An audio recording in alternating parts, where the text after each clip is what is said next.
প্রিয় ভিউয়ার্স, শখের রাজা শেখ আমারের পক্ষ থেকে সকলকে এই প্রীতি ও শুভেচ্ছা জানিয়ে শুরু করছি আজকের নিত্য নতুন ভিডিওটি। যারা কাছে এবং দূরে থেকে আমার ভিডিওটি দেখতেছেন তাদের প্রতি রইল অভিনন্দন। যারা আমার চ্যানেলটি এখনও সাবস্ক্রাইব করেন নাই তারা সাবস্ক্রাইব করবেন। লাইক কমেন্ট যারা করছেন তাদেরকেও প্রীতি ও শুভেচ্ছা জানিয়ে শুরু করছি আজকের ভিডিওটি। দেখেন আজকে কয়দিন যাবৎ সমস্ত এই যে দেখা যায় সমস্ত জমি রোপণ হয়ে গেছে। এখন আবদ্ধ অবস্থায় এই হাঁসগুলিকে রাখতেছি, এছাড়া বিকল্প কোনো পথ নেই। আরও 4 দিন থাকবে আবদ্ধ অবস্থায়, এরপরে আবার হাওড় এলাকায় নিয়ে যাব। আবদ্ধ অবস্থায় হাঁস লালন পালন করা যায় এই বিষয়টাই আপনাদের সাথে শেয়ার করব।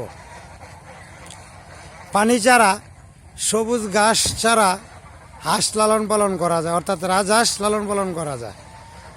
রাজহাঁস সবুজ ঘাস হইলে সবচেয়ে ভালো হয়, কিন্তু সবুজ ঘাস ছাড়াও আমি 4-5 দিন যাবৎ লালন পালন করতেছি, কোনো সমস্যা নাই।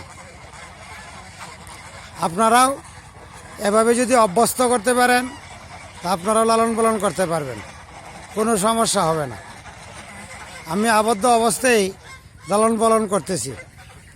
হয়তোবা একটু স্বাস্থ্যের অবনতি হয়েছে, এরপরেও তাদেরকে দানাদার খাদ্য দিয়ে পেট ভরিয়ে রাখি, এতে করে অন্য কোনো সমস্যা হয় না। এক জায়গায়ই থাকে,